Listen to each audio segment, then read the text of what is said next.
Hello and welcome eighth class. हम revision paper कर रहे थे। एक प्रैक्टिस सेट हम सोल्व कर चुके थे। आज हम प्रैक्टिस सेट सेकंड सोल्व करेंगे। तो उसका क्वेश्चन नंबर 1 to 10 देखिए। आपके एमसी क्वेश्चन है 1 to 10। Question number first, 1 2 3 8 y is divisible by 9, then the value of y is. Question आपसे ये पूछ रहा है कि ये आपके पास कोई नंबर है 1 2 3 8 और लास्ट में डिफाइन किया है variable y is divisible by 9। कहता है ये टर्म 9 से डिविजिबल होगी तो y की जगह क्या टर्म होगी तब डिविजिबल होगी। 1 2 3 8 और लास्ट में एक वेरिएबल y डिफाइन किया है इज डिविजिबल बाय 9। ये नंबर आपका 9 से डिविजिबल होगा। देन आपसे पूछ रहा है कि y की जगह क्या टर्म आए तो 9 से डिविजिबल होगा। तो बच्चे 9 से वो नंबर डिविजिबल होता है, अंकों का सम अगर 9 से डिविजिबल है तो पूरा नंबर 9 से डिविजिबल होगा। अंकों का सम ये 8 है, 2 है, 10 + 3 13 + 1 14, यानी कि अब तक अंकों का सम है 14। और अगर y की जगह 4 वैल्यू रखते हैं हम तो 14 + 4 18 और 18 इज डिविजिबल बाय 9। तो y की जगह क्या आ जाएगा आपका 4। ऑप्शन नंबर बी आपका सही आंसर रहेगा।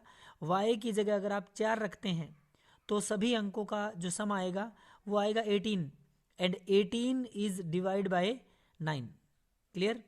Question number second, what is required to represent the position of a point on a paper. किसी भी पेपर पर, किसी भी ग्राफिकल शीट पर कह रहा है what is the required to represent the position of a point.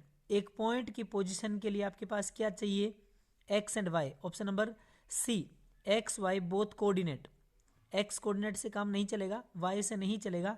आपसे कह रहा है ग्राफ शीट के ऊपर what is the required to represent the position of a point. किसी भी पॉइंट की पोजीशन किससे रिप्रेजेंट करेंगे आप लोग, x and y both coordinate. Question number third, what kind of shape is this. आपके पास ये शेप है। क्वेश्चन आपसे ये पूछ रहा है what kind of shape is this, कि ये कैसी शेप है। ये आपका स्फीयर है, सिलेंडर है, कोन है, क्या है। तो आपकी कैसी शेप है, ये कोन। ऑप्शन नंबर बी आपका सही आंसर रहेगा। ये कैसी शेप आपकी कोन। क्वेश्चन नंबर 4 देखें ध्यान से। The formula of A cost price is. The formula for a cost price, CP का फॉर्मूला आपसे पूछ रहा है। और जब आपको सीपी चाहिए, सीपी फाइंड करना है तो डायरेक्ट तीसरा ऑप्शन रहेगा एसपी इंटू 100 अपॉन में 100 प्लस प्रॉफिट। याद रखना, जब भी आपसे कभी भी कॉस्ट प्राइस पूछता है तो एसपी इंटू 100 अपॉन में 100 प्लस प्रॉफिट रहेगा। अगर कॉस्ट प्राइस पूछ रहा है आपसे और लॉस हो रहा है तो 100 माइनस लॉस होगा। याद रखें, एस पी इंटू 100 अपॉन में 100 प्लस प्रॉफिट। अगर प्रॉफिट हुआ है तो, अगर हुआ लॉस तो रहेगा 100 माइनस में लॉस। क्लियर। क्वेश्चन नंबर 5 देखें। What 32 divided by which the smallest number that becomes a perfect cube. 32 को divided by which the smallest number. 32 को आप किस छोटे से छोटे नंबर से डिविजिबल करेंगे इन ऑप्शनों में से, that the becomes a perfect cube. जब भी आप डिवाइड करेंगे और डिवाइड के बाद जब आपका रिजल्ट आएगा तो परफेक्ट क्यूब हो। क्वेश्चन आपसे ये पूछ रहा है कि 32 को आप किस छोटे से छोटे नंबर से डिविजिबल करें, डिवाइड करें, भाग करें। Smallest number that becomes a perfect cube. जब आंसर आएगा तो क्या रहेगा आपका परफेक्ट क्यूब। 32 डिवाइड बाय 4 करेंगे तो 8 आएगा, दैट इज परफेक्ट क्यूब। पहला ऑप्शन बिल्कुल सही है। जब 32 को आप 2 से डिवाइड करते तो 16 आता, परफेक्ट स्क्वायर नंबर बनता, ना कि परफेक्ट क्यूब। आपसे परफेक्ट क्यूब पूछ रहा है। 32 डिवाइड बाय 32 तो 1, विच become the smallest becomes a perfect cube. वैसे आपका 1 भी परफेक्ट क्यूब है, तो इस केस में आपके दोनों आंसर हो सकते हैं। 32 divided which the smallest number. 32 divided by which smallest number, ये तो आपका नंबर ग्रेटेस्ट हो जाएगा। समझ गए, इनमें से ग्रेटेस्ट नंबर बन जाएगा। तो 4 आपका बिल्कुल सही आंसर रहेगा। जैसे ही 4 से डिवाइड करेंगे तो 8 आएगा, और 8 का जब क्यूब रूट निकालेंगे, परफेक्ट क्यूब पूछ रहा है, तो कितना आएगा आपका 2। Question number 6, 25x² divide by -5x। मैंने अलग से करके दिखाया है। 25x² अपॉन में, डिवाइड का मतलब है डिवाइड बाय, अपॉन में बाय कर दें -5x। 5 से जब 25 को कैंसिल करेंगे तो 5 आएगा, x² को x से डिवाइड करेंगे तो x आएगा, यानी आपका आंसर क्या रहेगा -5x। 25x² divide by -5x। जैसे ही आप इस नंबर को डिवाइड करेंगे 25x² अपॉन में -5x, एक x कटेगा, x बचेगा, 5 से डिवाइड करेंगे तो -5x। आपका बी ऑप्शन आंसर रहेगा। क्वेश्चन नंबर 7 देखिए, probability of sure event. Probability of sure event, एक ऐसा इवेंट जिसकी प्रोबेबिलिटी श्योर हो, मीन्स हिंदी में इसको बोलते हैं सर्टेन इवेंट बोलते हैं या निश्चित घटना बोलते हैं। मोर देन 1 कभी नहीं होता है, लेस देन 1 कभी नहीं होता है, लेस देन 1 हो सकता है 0 to 1 के बीच में, लेकिन ये श्योर इवेंट में नहीं होता है। श्योर इवेंट हमेशा इक्वल टू 1। आपका ऑप्शन सी रहेगा। कहता है probability of A sure event, probability of A sure event, किसी भी श्योर इवेंट की प्रोबेबिलिटी कितनी होती है इक्वल टू 1। क्या रहेगा आपका इक्वल टू 1। नेक्स्ट क्वेश्चन देखिए,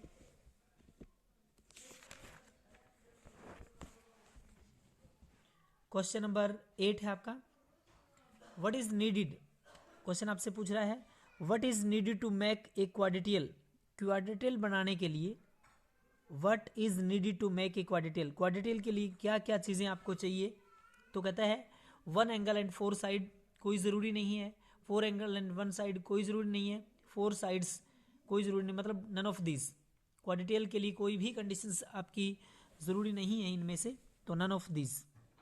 question number 9, diagonal of a rhombus are. Diagonal of a rhombus, किसी भी रोम्बस के डायगोनल इक्वल नहीं होते हैं। क्वेश्चन आपसे पूछ रहा है डायगोनल ऑफ ए रोम्बस, तो डायगोनल इक्वल किसके होते हैं, स्क्वायर के होते हैं, रोम्बस के नहीं होते, अनइक्वल आएगा। Don't cut at right angle, कोई ज़रूरी नहीं है कंडीशन काटे या नहीं काटे राइट एंगल के ऊपर। Diagonal of a rhombus are equal या अनइक्वल, तो ऑप्शन रहेगा आपका अनइक्वल, बी ऑप्शन आपका answer. The solution of 5x, the solution of 5x is equal to 0। Then आपसे x पूछ रहा है, यहाँ मैंने एक्सपेंड करके सोल्व करके बताया है 5x अगर 0 के बराबर है तो x की वैल्यू 0 अपॉन समथिंग 0, तो x की वैल्यू क्या आएगी 0। ए ऑप्शन आपका आंसर रहेगा। Question number 11 to 15, state true और फॉल्स। बच्चों आपको बताना है कि इनमें से जो आपका 11 to 15 क्वेश्चन है उनमें से कौन सा आपका ट्रू फॉल्स है। The coordinate of C coordinate define किया है 2 4। ध्यान से देखिए बच्चे, सी कोऑर्डिनेट दिया है 2 और 4।